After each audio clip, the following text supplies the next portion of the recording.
Why can you predict with 100% accuracy that the pro-Palestinian, not to mention pro-Hamas, demonstrators will never in America carry an American flag? Why do we know with 100% accuracy that when 100,000 mainly Muslim demonstrators go through the streets of London on a Saturday, they will not finish the demonstration by singing God Save the King? Why do I know that with 100% accuracy? Because it's not about Israel.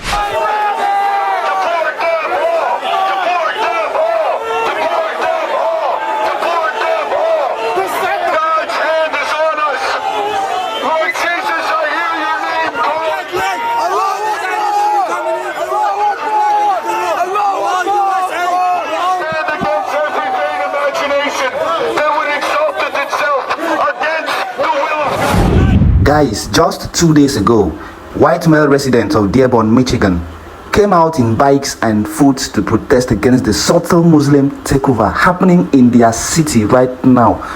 So after watching the whole thing blow up a couple of times, here is what comes to mind. Douglas Murray is probably right for revealing that this might actually be the last best time to save America, and by extension to save the West. I'll first show you the clip of the Muslim protesters that resulted in the most violent demonstration ever seen in recent history in Michigan before jumping right into Douglas and Ben Shapiro's revelations. Let's get into it.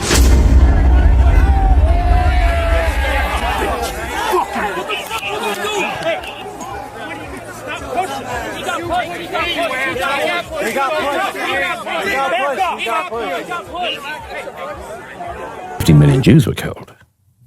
That's the end of the story. That's it. Now, what does that mean for the Jewish people? It's the end. The people who saw off everyone from Pharaoh to Hitler disappeared in the 21st century. Everyone else, in my view, wouldn't survive either. Western civilization could not survive the destruction of the Jewish state because it would be, among much else, the cutting away of the whole tree that we're on, and Western civilization would die.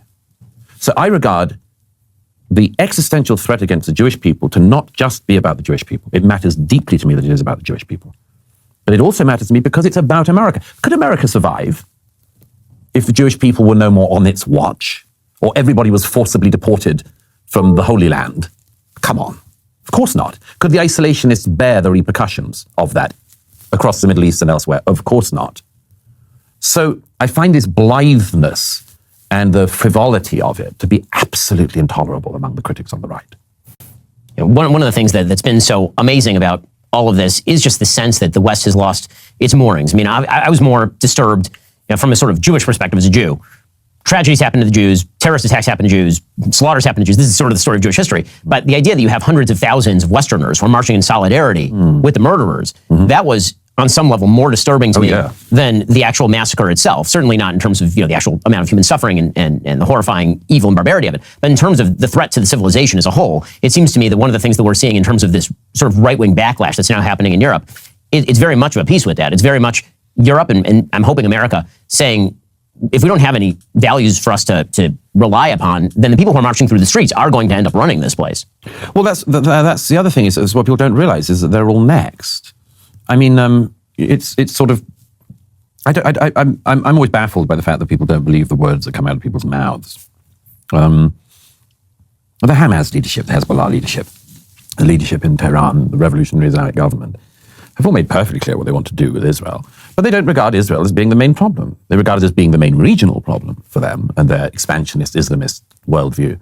But it's America that's their biggest enemy. That's why they call America the big Satan and Israel the little Satan. And as I always say, my country of birth is a rather sweet middle-sized Satan, a teenage Satan with growing pains. But you know, there's a reason they think that. There's another way of doing it, which is here at home. Why is it you can make the following prediction with 100% accuracy? If there was a pro-Israel demonstration in America or in Britain or in Paris, there will be flying of the Israeli flag and there will be the flying of this flag of the United States of America or Great Britain or France. If recently I was speaking at an event in Montreal, and you know, it was about 1,000 Jews and about 1,000 Christians, and it was in a synagogue, and it was a wonderful, wonderful evening. And you know, everyone sang "O Canada" and "Hatikva," and It's wonderful. I mean, it's wonderful. And it's also, there's something sad about it because, of course, Jews are forever saying, we are part of this country. We're showing you. And are very often ignored. But why can you predict with 100% accuracy that the pro-Palestinian, not to mention pro-Hamas, demonstrators will never in America carry an American flag? Why do we know with 100% accuracy that when 100,000 mainly Muslim demonstrators go through the streets of London on a Saturday, they will not finish the demonstration by singing God Save the King? Why do I know that with 100% accuracy? Because it's not about Israel. Have you ever noticed some of these campus crowds protesting wave every flag under the sun except the one of the country they are actually living in? It happens every time, every day in Britain, in UK. It happens in Dearborn, Michigan. It happens in US, other US states that we have Muslim majority trying to take over. Murray is laying it out here clean. The extremists call Israel the little Satan and America the big one. That's not poetry. That's the hierarchy of the evil, of the entitlement and domination mindset in these people's head. And when Western kids chant along like it is a concert, they are not protesting policy. They are cosplaying as the foot soldiers of a worldview that wants their own cities lost on the hit list.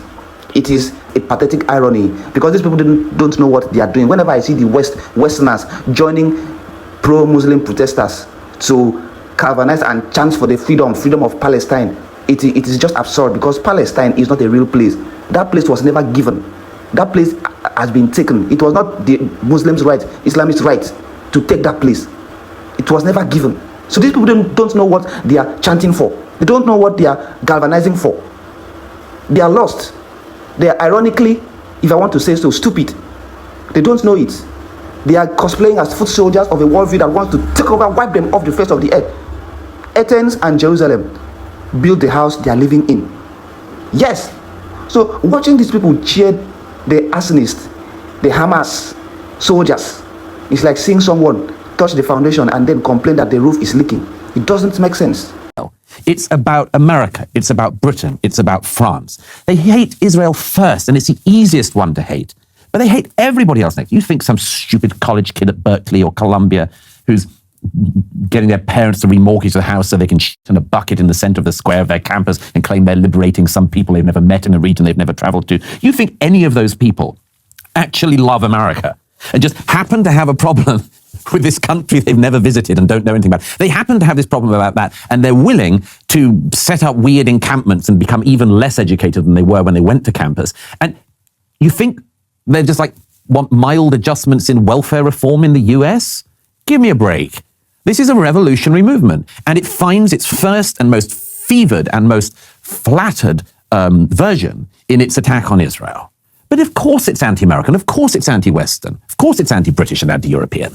So I think one of the things that's happened in the West, in America, in Britain, in large parts of Western Europe, is there's this belief, a true belief in sort of the Francis Fukuyama theory that the end of history has arrived. And then you go to places where the end of history very much has not arrived. And all those people are thinking very differently. I remember when I visited Poland, we happened visiting Auschwitz when I was going with Elon Musk, but we were in Krakow and we were walking around with security, Polish security. And I was asking them about Ukraine. I said, how do you feel about that? They said, well, we're very much for you supporting Ukraine because otherwise the Russians are just going to come after us and reoccupy us because after all, they have tended to do that over the course of the last several centuries. And it occurred to me that having grown up in America, spent my whole life in America, effectively, that's something that, if you're born in America, you've never worried about that. Not a day in your life. You've never for a day in your life worried that you were going to be subjected to rule by a foreign power. If you're in Britain and you're younger than the Second World War, that's never occurred to you. And the same thing is true if you're in France or if you're in Germany, unless you're in East German. And so that very idea has allowed for this fatness and laziness and this idea that, okay, we can just recede from the world and the world will go on as normal. Nobody will fill that gap and nothing bad will ever happen. All the sea lanes will stay free. All of our goods will be the exact same prices they were before any of this happened. We'll be militarily safe. Everything will be cheap. On a fundamental level, I guess it's just ignorance, but, Well, it's ignorance and an incredible lack of knowledge of how the world has always worked. And I think there is pretty deep roots to that. I mean, one of the ones that interests me is the whole terminology of human rights. Because a young Westerner, a young American growing up today will talk in the language of human rights. That's against my rights. You've infringed upon my rights. And they don't realize that such rights as they have only exist because people created them and gave them to them and fought for them. But there's nothing in nature that means your rights cannot all be taken away in a moment. Nobody in the south of Israel on the 7th of October had any human rights. No, there was no divine law that could step in and say this barbarity happening in this house must stop. No, very bad people can take it if they want it. I'm always struck by, there was one of the survivors of the Charlie Hebdo massacre in Paris in 2015, wrote a memoir about his recovery when the Islamists came in and shot all of his colleagues. He was one of the very few ones who survived. And he spent a long time recovering, protected by the French state to its great credit.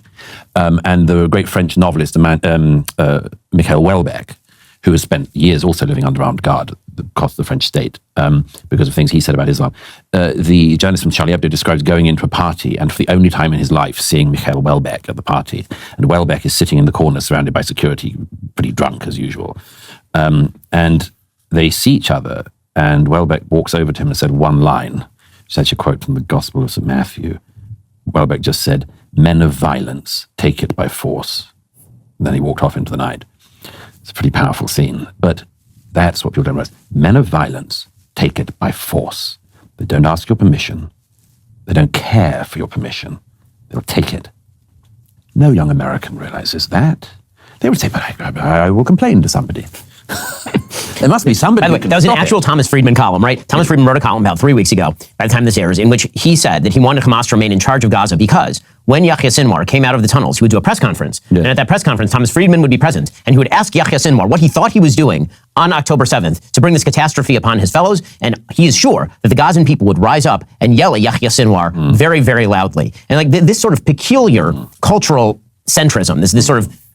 This bizarre self-obsession where everybody thinks like Thomas Friedman. I was rather keen when reading that. The preoccupation in my mind when reading that. You see, rights are not floating in the air like some progressive fairy dust waiting to who to pick it up. No. Rights have to be taken, sometimes by force. Even the Bible says the kingdom of God suffered violence, and violence takes it by force. Mure brings up Charlie Hebdo case and Houellebecq here for a reason. Men who live by the sword don't care about your strongly worded UN resolution or your hashtag solidarity. They take what they want until someone stronger stops them. They keep taking. If the West wants to save their land, they have to take it. They don't have to wait for some UN resolution or the Congress passing a bill that will favor them. The Congress are majority Democrats. Those people don't give a flying foot about the subtle Muslim takeover happening in their city right now. They don't. They call themselves the leftists, and everything they do is left. Nothing is right about them.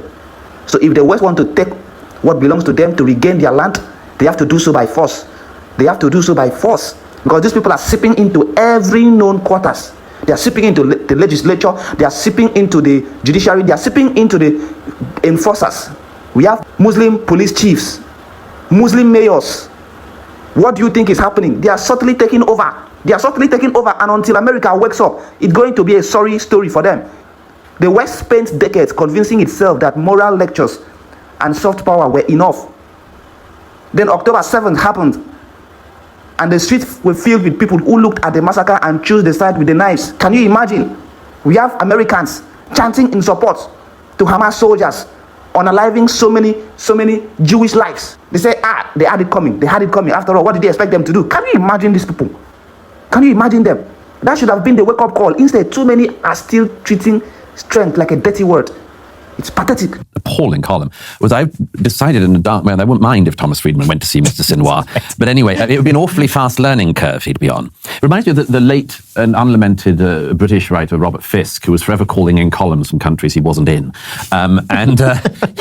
He was memorably, after the Taliban took over in Afghanistan, I think just after 9/11, he was actually in Afghanistan. For once he wasn't filing from Beirut. And he was beaten up by some Taliban types. And he wrote a whole column saying that he understood. It was fantastic. It was like, yeah, no, I see, because I'm a white Westerner, you're quite right to it. I mean, actually, if you'd have killed me, I'd have completely understood. Well, I mean, the Jean-Paul Sartre introduction to the Franz Fanon of that, the kind of like, terrifying. we all must die, because if we all die, then it demonstrates that we were wrong in the first place, which is really the truth. The only way to overcome the guilt that we all hold is for us to make ourselves subject to barbarians who wish to murder us. Yes, that's Sartre, like a lot of the French thinkers, is extremely dangerous because the necessity of blood in politics is overwhelming. You read that introduction to Fanon and you think, wow, this is disgusting stuff. This is it's like, I mean, quite a lot of French intellectuals like that. Céline actually wrote Bagatelles pour un massacre. Is not just a book expecting the atrocities of the 40s, but a how-to guide. There's some very, very dangerous people who are still being read and revered uncritically.